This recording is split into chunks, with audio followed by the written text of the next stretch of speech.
Hello प्यारा साथियों, नमस्कार। मैं विपिन कुमार मौर्य स्वागत करता हूं आपके अपने यूट्यूब चैनल विपिनपुर में। जैसा आप सबको पता है कि मैं आपको हिंदी पढ़ा रहा हूं और हिंदी की क्लासें रेगुलर चल रही हैं। और कल संडे था, हमने आपको हिंदी में अलंकार पढ़ाए थे। अलंकार में हमने आपको शब्दालंकार पहले पढ़ा चुके हैं। हमने कल आपको अर्थालंकार के 3 अलंकार बताए। कौन-कौन से? उपमा अलंकार, श्लेष अलंकार और आपका क्या कहते हैं, रूपक अलंकार। तो इन तीनों के बारे में हमने आपको बता दिया है, ठीक है। तो क्योंकि मैंने आपको बताया रहा है, पहले से बता रखा है कि अर्थालंकार थोड़ा सा लंबा टॉपिक है। क्यों? क्योंकि इसमें इतने सारे अलंकार हैं और एग्जाम में सभी तो नहीं पूछता, लेकिन जो मेन मुख्य है उनको हमें बताना बहुत जरूरी है। तो हम उन्हीं पे चर्चा कर रहे हैं। तो आप सब हेडिंग डाल लीजिए, अर्थालंकार। अर्थालंकार के हमने शायद आपको 3 भेद बता दिए हैं अब तक, ठीक है। वो 3 भेद कौन कौन से थे? वो 3 भेद हमारे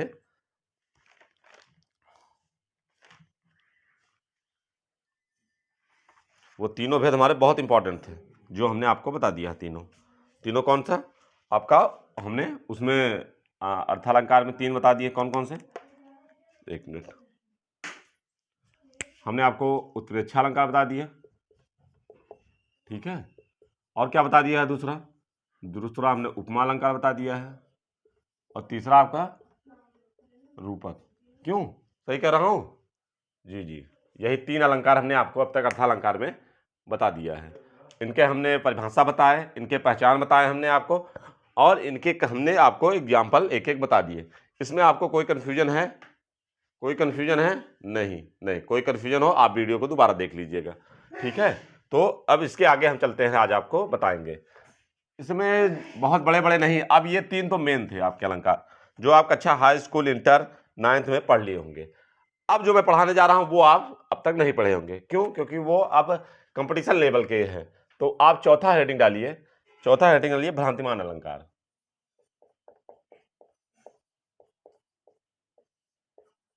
भ्रांतिमान अलंकार, भ्रांतिमान अलंकार। हम भ्रांतिमान के बारे में जानते हैं, 1 मिनट इस पर चर्चा कर लें भ्रांतिमान के बारे में, तब हम आपको इसके एग्जाम्पल और इसके परिभाषा चले।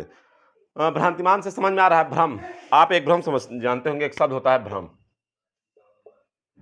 ठीक है। यहीं पे एक और मैं बता रहा हूं, संदेह। ये दोनों क्या अलग अलग शब्द हैं या एक ही? मैं आप इन दोनों में समझना चाह रहा हूं, भ्रम और संदेह दोनों अलग अलग शब्द हैं या एक ही? वेरी गुड, दोनों अलग अलग शब्द हैं जी। अब देखिए, हम भ्रम कब होंगे और संदेह कब होगा, दोनों की कंडीशन अलग है। दोनों में हम कंफर्म नहीं रहते, ठीक है। दोनों कंडीशन अलग अलग है।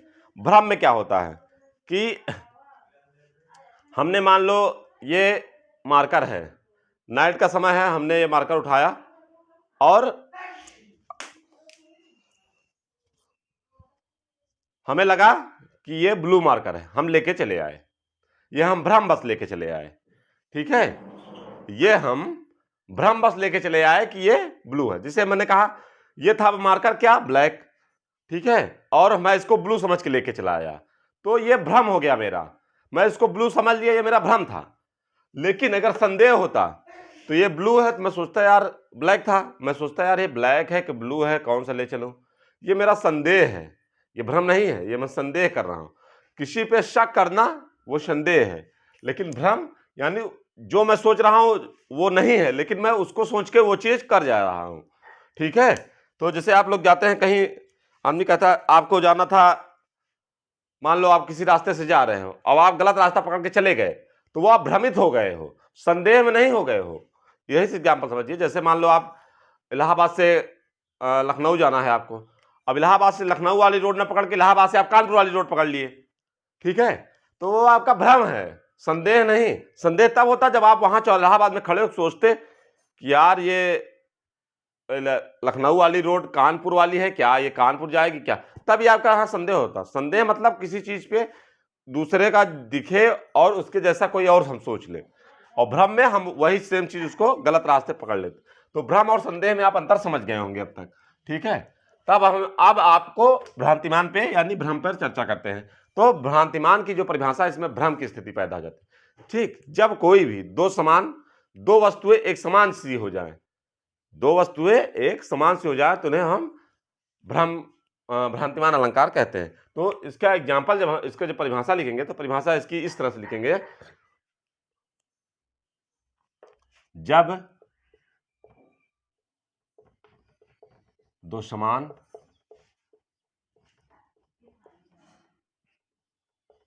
वस्तु में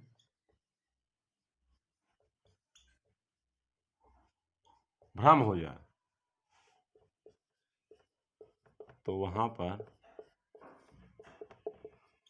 भ्रांतिमान अलंकार होता है। ठीक है, वहां पर क्या होता है? भ्रांतिमान अलंकार होता है। अब आप समझ गए, जब दो वस्तुएं हो और दोनों को एक समान हो जाए,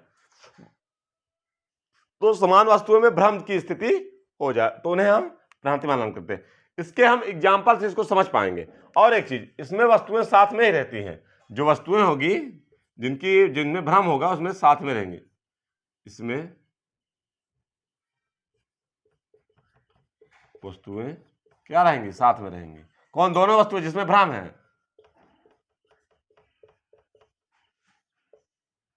क्यों? क्योंकि आप इलाहाबाद से, मेन इलाहाबाद में है तो लखनऊ वाली भी रोड वही है, कानपुर वाली भी रोड वही है, तो दोनों रोड वहीं पे है, लेकिन आपको क्या हो गया? भ्रम की स्थिति। अब आप इसके एग्जाम्पल पे चलिए। एग्जाम्पल नंबर 1 देखते हैं हम।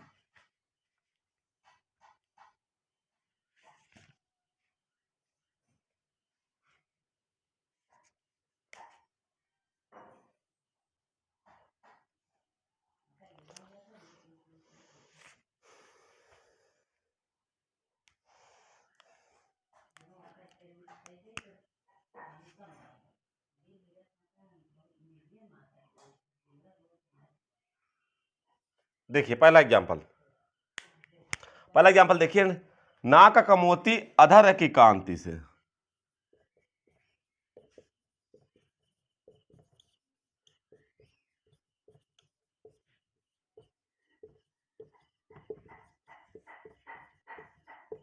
ठीक है, नाक का मोती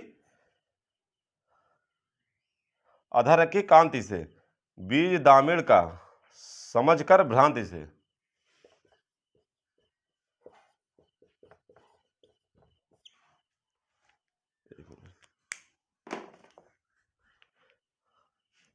बीज दाड़िम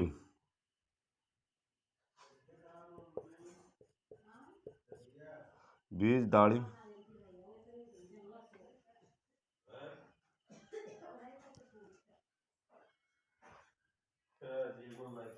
बीज दाड़िम का समझकर भ्रांति के।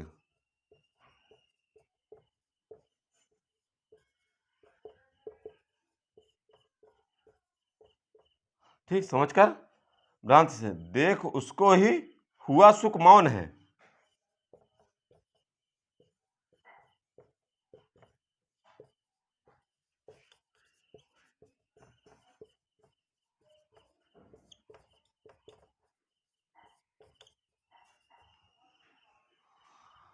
सोचता है अन्य सुख यह कौन है।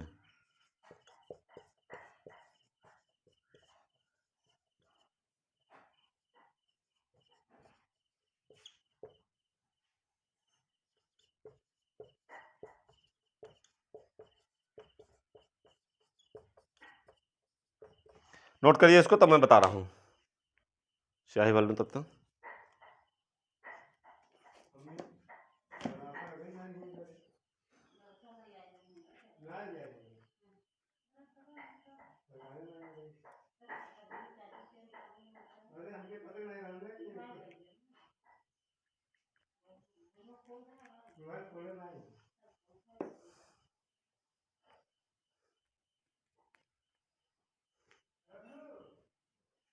ठीक है, देखो, नाक का मोती अधर की कांति से, बीज दाड़िम का समझकर भ्रांति से। यहां भ्रांति शब्द आ गया आपका, तो आप जाहिर से समझ गए भ्रांतिमान अलंकार है। बीज दाड़िम का समझकर भ्रांति से, कह रहा नाक का मोती यानी नाक का बाल जो है वो कांति से बीज दाड़िम का समझकर भ्रांति, यानी बीज दाड़िम का समझकर भ्रम हो गया उसको। ठीक, देख उसको ही हुआ सुख का मौन, यानी उसको देखकर वो सुख की फूल कर रहा है और सोचता है अन्य सुख है या कौन, फिर सोचता है कि यह अन्य सुख कौन है। ठीक है, तो यहां भ्रम की स्थिति आ गई, यहां भ्रमित हो गया, तो इसलिए यह भ्रांतिमान अलंकार हो गया है। नोट करिए इसे।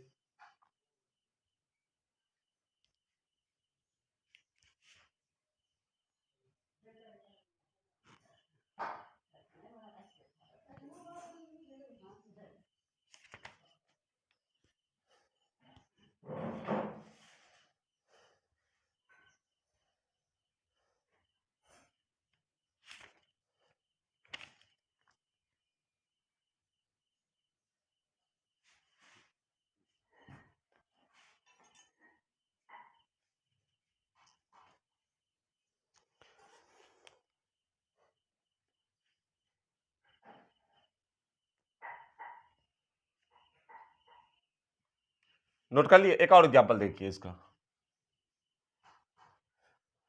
एक और एग्जाम्पल देखिए, एग्जाम्पल नंबर 2।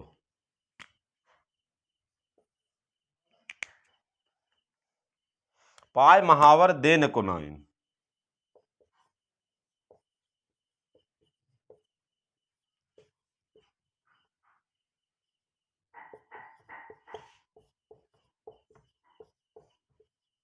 पाय महावर देन को नाइन बैठी आए।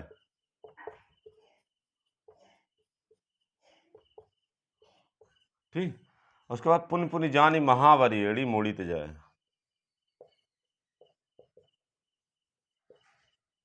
पुनि पुनि जानी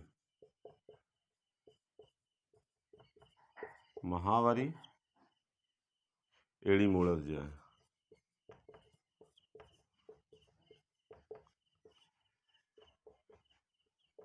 नोट करिए इसको नोट करिए, इसका अर्थ बताता हूं फिर, तब आप इसको अच्छे से समझ पाएंगे।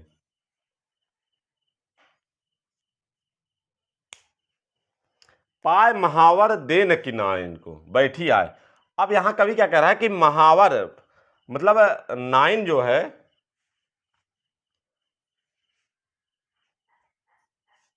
अब यहां कह रहा है नाइन जो है किसको, एड़ी के, एड़ी के किसको, एड़ी के, हाँ पाय। अब यहां जो कवि कह रहा है वो कह रहा है कि नाइन जो है बैठी आए, एड़ी के जो लालिमा होती है, जो एड़ी देखते हैं एड़ी अपने आप में लाल रहती है, ठीक, उसको महावर समझती है। महावर मतलब वो जो रंग लगाते हैं, नहीं महावरी, देखोगे शादी विवाह में लोग औरतें लगाती हैं पैर में, तो उसको समझकर वो बार बार क्या कर रही है, मोड़ ले रही है अपने किसको, अपने पांव को, यानी अब वो एड़ी की लालिमा को महावर समझ ली कि लाल रंग लगाए हुई है पहले से, तो उसी को समझकर वो मोड़ती जा रही है बार बार अपने पैर को। तो वही कवि कह यहां पे भ्रम की स्थिति इसलिए उत्पन्न हो रही है, इसलिए यहां पे भ्रांतिमान अलंकार आपका हो जाएगा। नोट करिए इसे, फिर अगले अलंकार पर चलते हैं।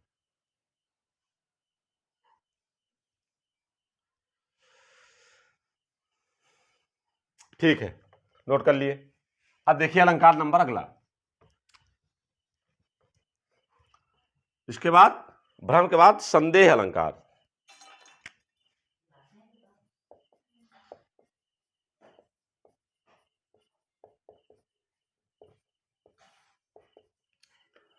अब संदेह हमने बताया जहां संदेह उत्पन्न हो जाए, ठीक है, भ्रम नहीं, जहां संदेह उत्पन्न हो जाए, अर्थात जहां पर संशय बना रहे या जहां पर निश्चित ना, वहां क्या रहेगा, वहां पर संदेह अलंकार।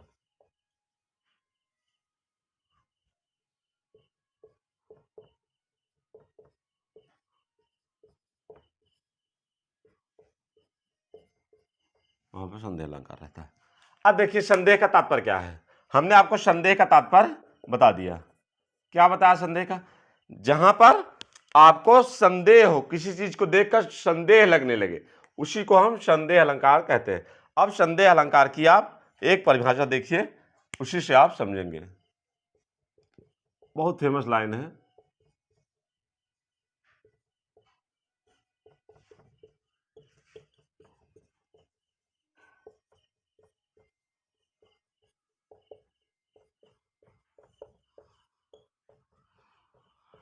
पहला एग्जाम्पल है, ना सारी बीच नारी है कि नारी बीच सारी है, कि सारी है कि नारी है।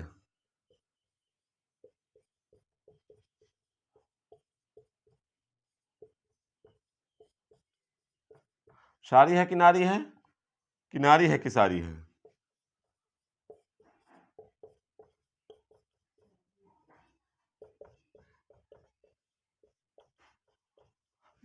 संदेह का बहुत ही फेमस एग्जाम्पल है ये।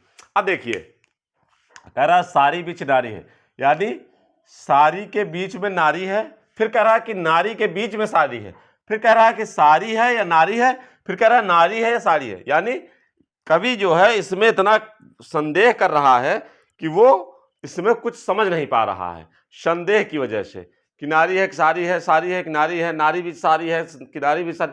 तो इस तरह की जब भ्रमित वाक्य हो जाए, जब संभ्रमित की संदेह वाक्य हो जाए, वाक्य में संदेह लगने लगे, तो इससे वाक्यों को हम संदेह अलंकार कहते हैं। एक एग्जाम्पल और देखिए इसमें,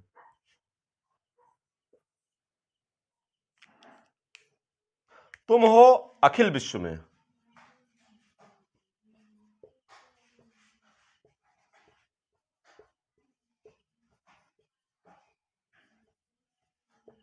तुम हो अखिल विश्व में, या अखिल विश्व, या अखिल विश्व तुम में।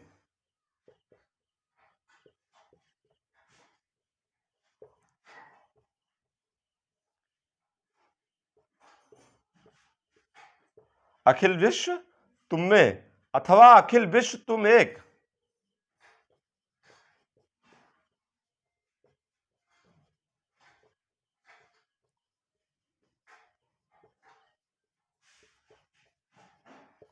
अब देखो यहां कवि क्या कह रहा है, कह रहा है कि तुम हो अखिल विश्व में, यानी तुम अखिल विश्व में हो, यानी अखिल विश्व में तुम हो, या तुम में अखिल विश्व है। फिर कह रहा कि अथवा अखिल विश्व तुम दोनों एक ही हो, यानी कवि यहां पे संदेह कर रहा है, उसके सामने भ्रमित नहीं हुआ, वो उन पर संदेह कर रहा है, कोई चीज बता रहा है, तो यहां पे संदेह अलंकार होगा। नोट कर लीजिए संदेह अलंकार। इसके बाद हम अतिशयोक्ति पर चलते हैं। समझ में आ गया कि नहीं संदेह? वेरी गुड, वेरी गुड, समझ में आ रहा है आप सबको? ठीक है, समझ में आ रहा है आप सबको? आप इनके एग्जाम्पल से ही इनको समझ सकते हैं। एग्जाम्पल ही, क्योंकि एक ऐसा माध्यम है जिनसे हम अलंकार को परिभाषित कर सकते हैं। बाकी तो ऐसे तो उनकी परिभाषा याद करने से कोई मतलब नहीं, आप एग्जाम्पल पे जितना प्रैक्टिस करेंगे। और इसको जब पीडीएफ भेजूंगा तो मैं एक दो नहीं, इसमें कम से कम कोशिश करूंगा, मैं मैक्सिमम 5 6 7 10 जितने भी मुझे अच्छे जो कंपटीशन में पूछे जा रहे हैं वो उपलब्ध हो पाएंगे, तो उसको मैं इसमें पीडीएफ में डाल के आपको भेजूंगा। ठीक है, ठीक ठीक, नोट कर लिए होंगे आप। ये 5वां था। अब आपकी छठा मैं बता रहा हूं, अलंकार नंबर 6, नोट करिए। अलंकार 6, छठवां अलंकार कौन सा अब आपका होगा? आपका हमने भ्रांतिमान बता दिया, संदेह बता दिया। अब आप अतिशयोक्ति देखिए।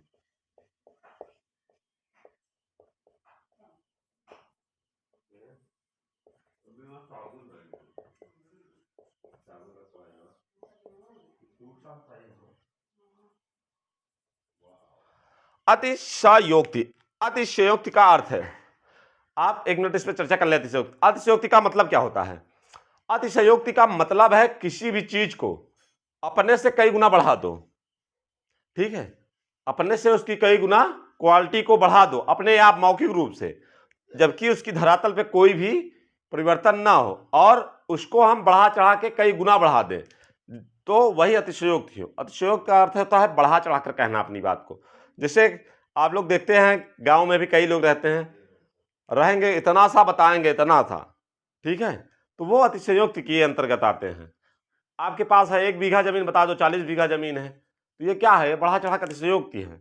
तो यानी जो अपने मूल अवस्था में हो उसको ना बता के उसकी गुणवत्ता को कई गुना झूठ बता दिया जाए, तो वो अतिशयोक्ति है। झूठ का तात्पर्य यहां है कि बढ़ा चढ़ा के बता दिया जाए, तो वही वो अतिशयोक्ति होती है। तो अतिशयोक्ति अलंकार में आपको अतिशयोक्ति का अर्थ होता है बढ़ा चढ़ा। तो इसमें लिखिए, आप इसकी परिभाषा जब लिखेंगे,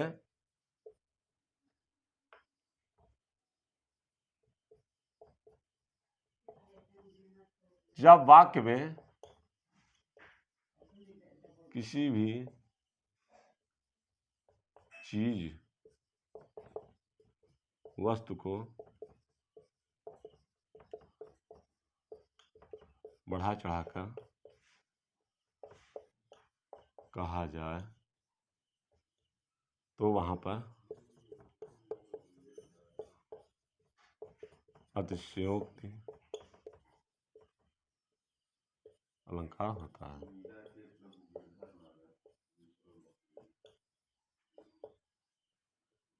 ठीक है, वहां पे अतिशयोक्ति अलंकार होता है। अब देखिए अतिशयोक्ति एग्जाम्पल देखिए, इसके एग्जाम्पल से आप समझ पाएंगे अतिशयोक्ति के।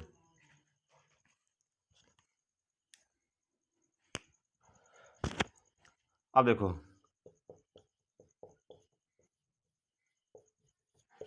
एक है लाइन बहुत बढ़िया है दिनकर जी की, बालों को खोलकर मत चलाकर। दिनकर जी की लाइन है, ये बहुत अच्छी लाइन है। नहीं तो दिन में रास्ता भूल जाएगा दिनकर।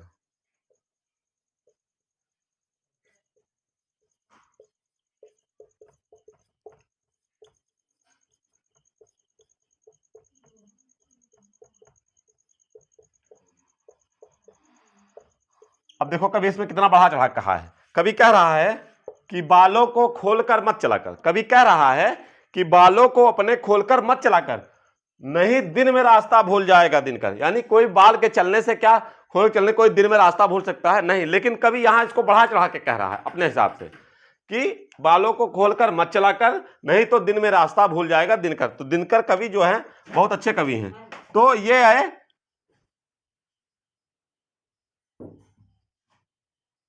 तो ये यहां पे दिनकर जी इस चीज को बहुत बढ़ा चढ़ाकर अपने हिसाब से कह रहे हैं, तो इसलिए यहां पे अतिशयोक्ति अलंकार हो जाएगा। एग्जाम्पल नंबर 2 देखिए, बाधा था विधि को किसने, इन काली जंजीरों से मणि वाले फड़ियों का मुख क्यों भरा हुआ था हीरो से। बाधा था विधि को किसने, बाधा था विधि को किसने।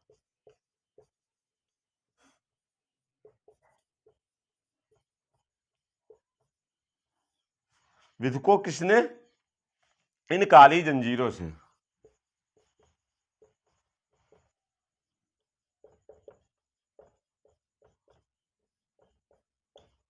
ठीक, इन काली जंजीरों से मणि वाले फड़ियों का मुख,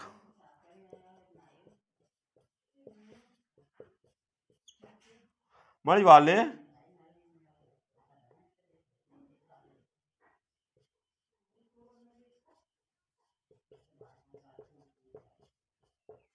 मणि वाले फड़ियों का मुख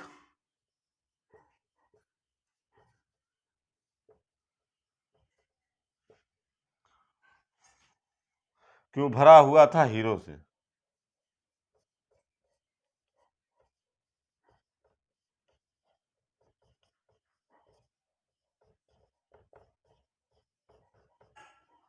अब देखिए, बाधा था विधि को किसने, अब कह रहा है विधि को किसने बाधा था इन काली जंजीरों से, मणि वाले फड़ियों का मुख क्यों भरा हुआ था हीरो से। यानी क्या मणि वाले फड़ियों का मुख, कोई किसी का मुख हीरो से भर सकता है? ऐसा नहीं हो सकता। लेकिन कभी यहां इसको इतना बढ़ा चढ़ा कह रहा है कभी कि हीरो से मुख पूरा भरा हुआ है, यानी इतने हीरे हैं उसके पास।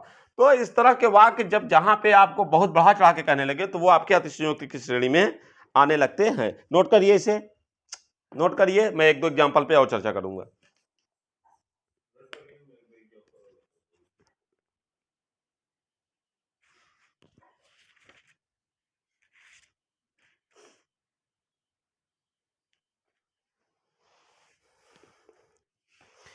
नोट करिए इसको, एक दो एग्जांपल और मैं बताता हूं। नोट कर लिए? ठीक है।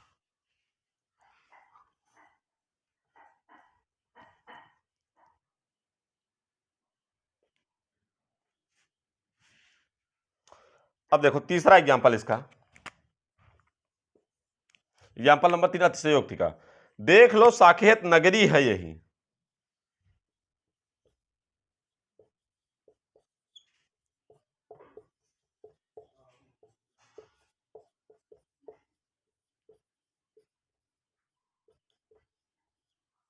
देख लो साकेत नगरी है यही, स्वर्ग में से मिलने गगन में जा रही।